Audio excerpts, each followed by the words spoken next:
Hi guys, it's Colette. Um, this is a sort of coffee and chat. For those of you that are new to the channel, welcome. This is a coffee and chat video to update my oldies and anybody in the channel that's interested in why I actually haven't made a video for nearly a month. Um, so that's what I'm here for. I haven't even been able to go into the comments that have been left, and there's a few people started trying to get in touch with me on um, my email address and stuff because people are a bit worried. So I've not had a minute to myself. There's been a lot going on, so I'm going to fill you in. So if you're new to the channel and you're more interested in all the spiritual stuff or whatever, or the tarot or the mediumship, this may not be for you. This is an explanatory video for my regulars. So where to start? Remember September's monthly tarot card spread where we had the Ten of Swords and an awful lot of other negative cards out?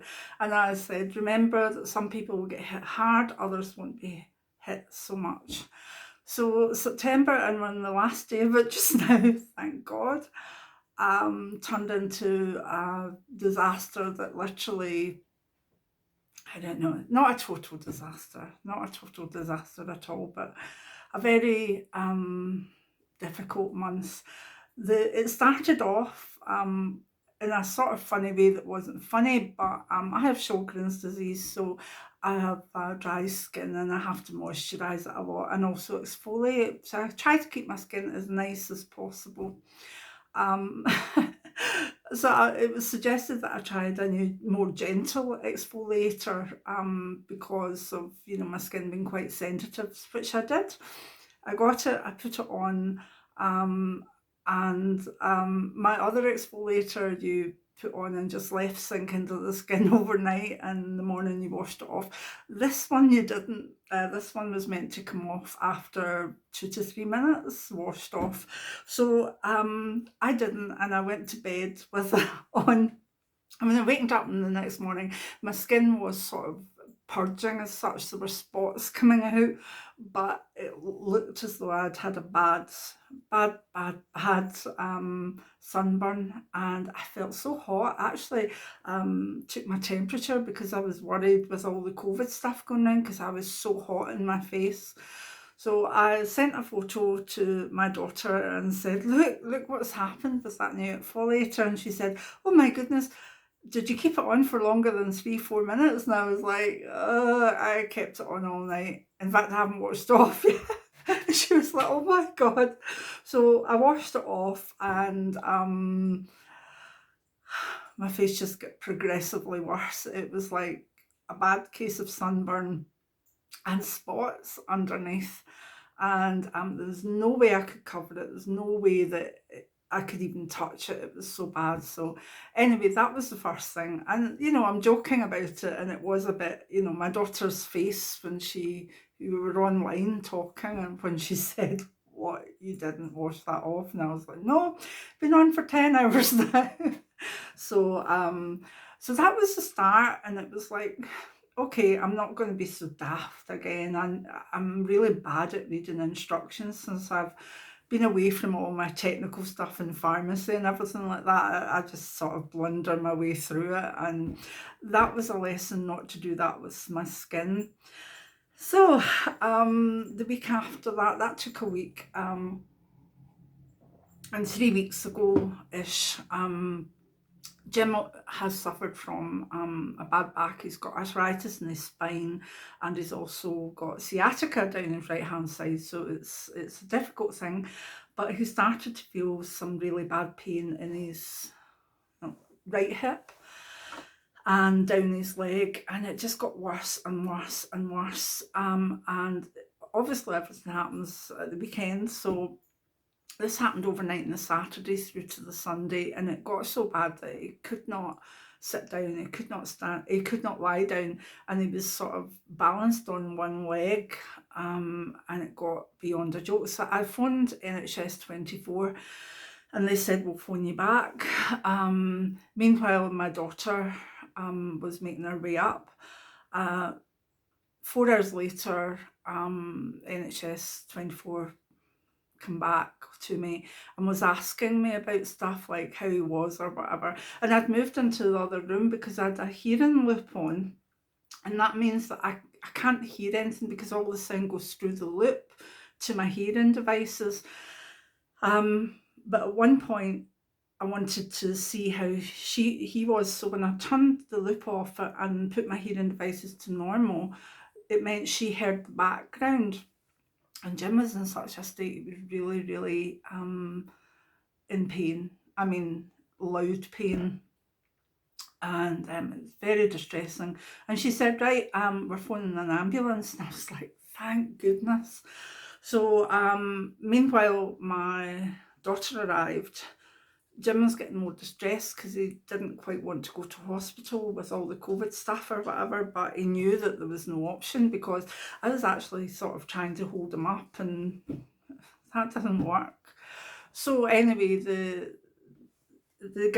women on NHS 24 did do the right thing, but when the ambulance came, they then realised that they couldn't actually get him in the ambulance unless they got him pain relief, so that they could lie him down or sit him in a chair, because all I could do was stand and hop at that time, and I was going crazy. So I'm not putting the ambulance service down because they're brilliant, but there was a few mistakes made, and basically they went out to get him gas in air and realised that the ambulance didn't have a tube for the mask, so he couldn't have gas in air.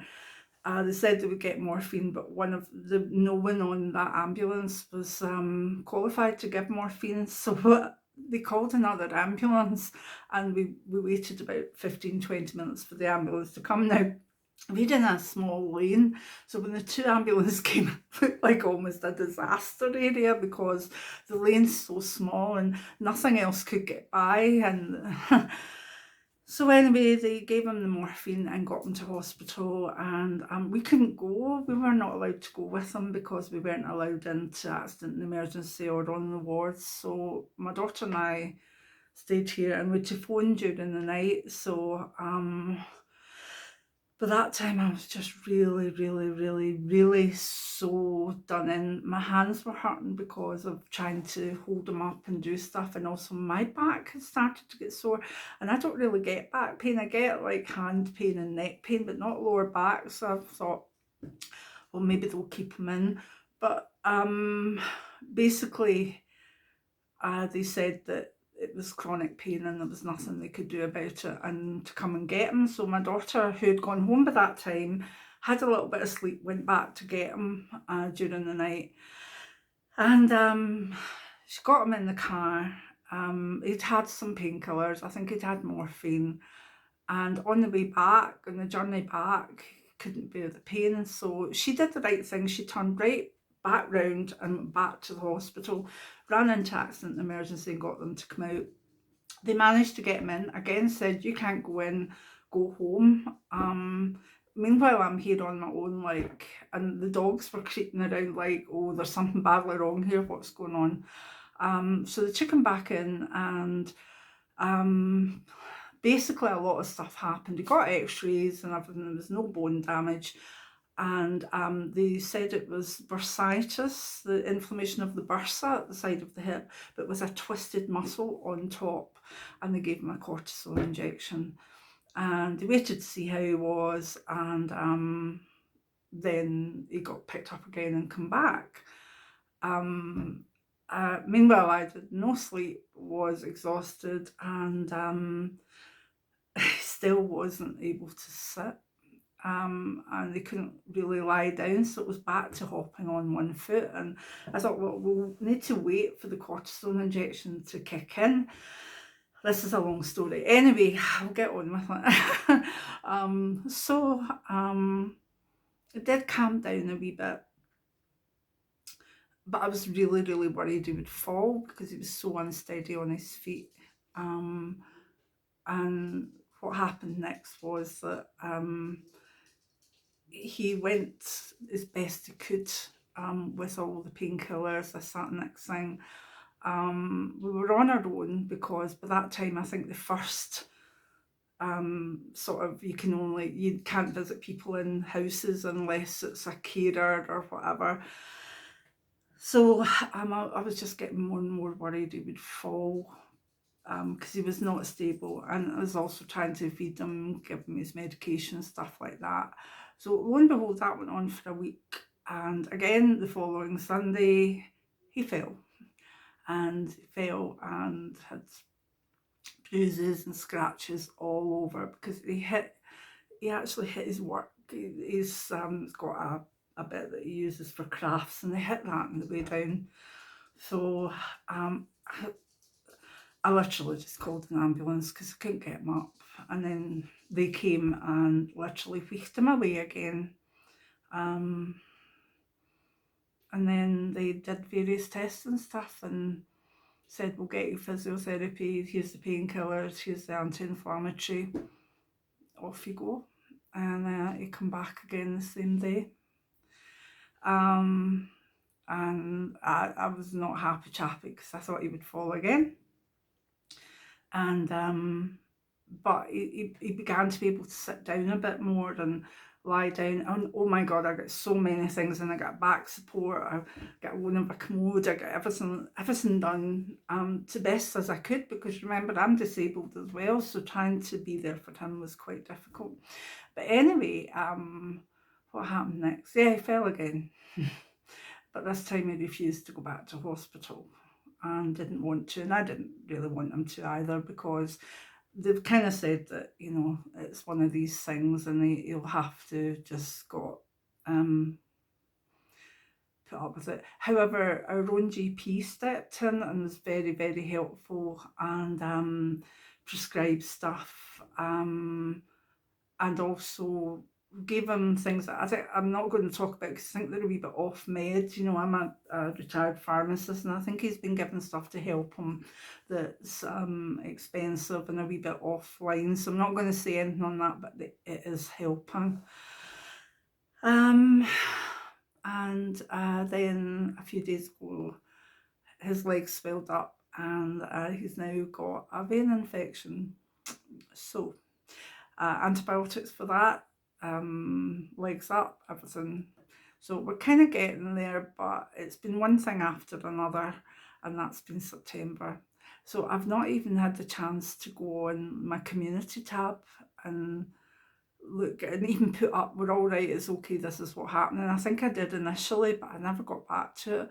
And my comments section is showing up nearly 300 comments, and I felt, because I know and love yous all, I didn't want to go in and just respond to one person and maybe the third person and ignore people. And because, you know, I read all the comments and I heart them, even if I don't answer them, I heart them. And I just had no energy for that. So today is the first day that he seems a wee bit more mobile, that we're getting help. And yeah, that was September. Oh yes, about last Monday or Tuesday, I also found that a very good old friend had passed as well. So, and it really upset me more than I thought it would, because I hadn't seen him for a wee while, but he was a very close friend for nearly 30 years. So one of these things, but all that happened and I was like, oh my God. So I haven't done any videos, I haven't done any promotions really for the book. The book is still doing okay. That's Dying to Live, the Death in the Afterlife book. It's still doing okay. It's dropped a bit in the States, which is fair enough. But it's going along, and the memoirs are still selling. But I would ask you, please, if you've read the new book, please leave a review if you can, because that will be very helpful. And I haven't done videos, and I know that people have missed them, but believe me, I've missed yous and missed doing the videos as much as you've missed me. And I said to Jim today, like, I don't care if the door goes with another delivery. I don't care if there's meds being delivered, this, that, the next thing. I need to just sit down and just use my phone and update the video. And that's it. So I don't know what will happen over the next few weeks. I'm hoping that because I get a lot of pleasure from the videos, that I'll use that as me time, because hopefully Jim, once the antibiotics start to work, will be on the mend again, and hopefully, and he's far more stable. We've got a walker for him, so he's far more stable on his feet. And we're fine. We've got meds delivery, wonderful pharmacy, really wonderful pharmacy. Shout out for Overton Pharmacy in Overton, and because they've been brilliant with us, absolutely brilliant. And to our local health centre, who have been amazing as well. And to the ambulance drivers and people, you were amazing too. It was a set of circumstances that, my daughter was lovely about it. She said it was, the people themselves are absolutely beautiful, but the ambulance situation was a bit like Mr. Bean, where everything that could go wrong went wrong. And it just wasn't very workable for someone who was in abject pain while it all was going on. I know there's been so much going on, the fires in the States, obviously, the politics, been lots going on in the world. Believe it or not, going on maybe Twitter and just catching 10-15 minutes of the news has been a distraction. And I managed to read a little book, which I'll do. I think I'll do a review on it. It was the book of the magical, mythical unicorn, and I'll do it. So that's enough for now. You'll be sick of me and my stories, but it's a month's worth. And between burning my face and really, really upset about Jim's pain, it was beyond much, like, I mean, I don't like to say this, but if he'd been a dog, we would have put him down. Do you know what I mean? The pain was so bad, and it's just so brave. I think I would have given up. I really do, but he just kept going and kept working his way through it. And those of you out there that suffer from hip pain, back pain, bursitis, now vein infection, you'll know what he's going through. I feel as though I could sleep for a fortnight. I feel as though also not really been able to meet up with my girls the way I want to, although I have seen Alexander a couple of times, because he's in the sort of group that babies that you're allowed to have running about and whatever, and he's speaking and he's toddling and he's just a wee darling. And Jennifer's wonderful because she takes lots of videos for me, and Jim. So the girls have been very helpful in every way they can. It's been an awakening, and some of my friends, particularly in the States, that I connect with have been very, very helpful as well, with suggestions of different aids I could get and different things. So, but I've missed you. I've missed doing the videos. I've missed even putting on the red lippy, just so that, in fact, there's been days I actually didn't get out of pyjamas because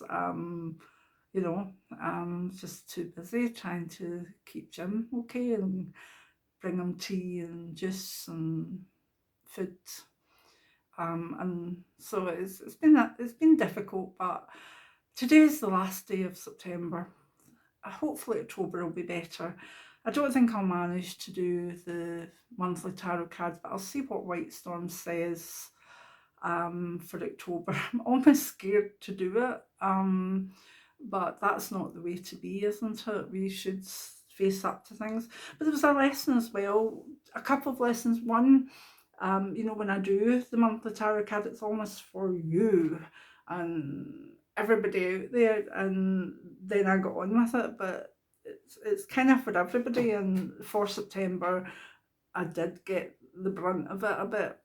Although we're still all standing, and well, so Jim's sort of standing. I'm still standing. But yeah, I've forgotten the flow of it now. Sorry about that. Yeah, so it did hit. Um, I don't want to draw away from doing the monthly tarot cards, but I might be a wee bit late. And if it doesn't turn up, you know that White Storm said no. But even if I could get the camera up a couple of times, even a fortnight, and do some mediumship, so many souls have lost this planet, left this planet via COVID and other things that I'm sure there'll be a queue. So I enjoy giving them access to what they want to say, but I'm a bit tired, so I'll ask White Storm, if you don't get another video for 2 weeks or whatever, know that it's just because it's not the time. But hopefully everything will be okay from now on. So I hope you're okay. Let me know in the comments below how you are and how you've been doing, because I always like to hear that, especially from the everybody, newbies and the goldie oldies and everybody. And remember, if you're thinking about buying a book for someone, Dying to Live, Death in the Afterlife is my Afterlife book, and it's very, very, very inspiring and uplifting, even though we're talking about death and suicide and miscarriages and whatever, but people's stories are heartening. In fact, after I lost my friend, I actually went back and read through some of it myself, and my own book helped me. So I'm pleased about that. So anyway, hopefully we'll get back to some sort of normality. Please be safe. Remember your masks. Remember to wash your hands, use sanitizer, keep social distancing, and be extra careful out there. And please leave me some comments, because I will make myself a strong cup of coffee when I get the chance and actually work my way through them. I might work back the way, so I might get these comments first, and that'll keep me going. Anyway, I've said enough, but I know that I haven't read the comments, but when I've been online, some of them have popped up as pop-ups. So I know that they're there, and basically the tone of them was, what's happening, how are you okay? So this is my video to let you know we're okay, the dogs are okay, Jim's getting there, the girls are fine, Alexander's a joy, and we're just, the trees and the woods in front of the house are changing colour. I love autumn, I love this time of year, so I'm just going to relax and enjoy it, and probably sleep quite a lot too. Anyway, I love you and leave you. Many blessings now. Bye.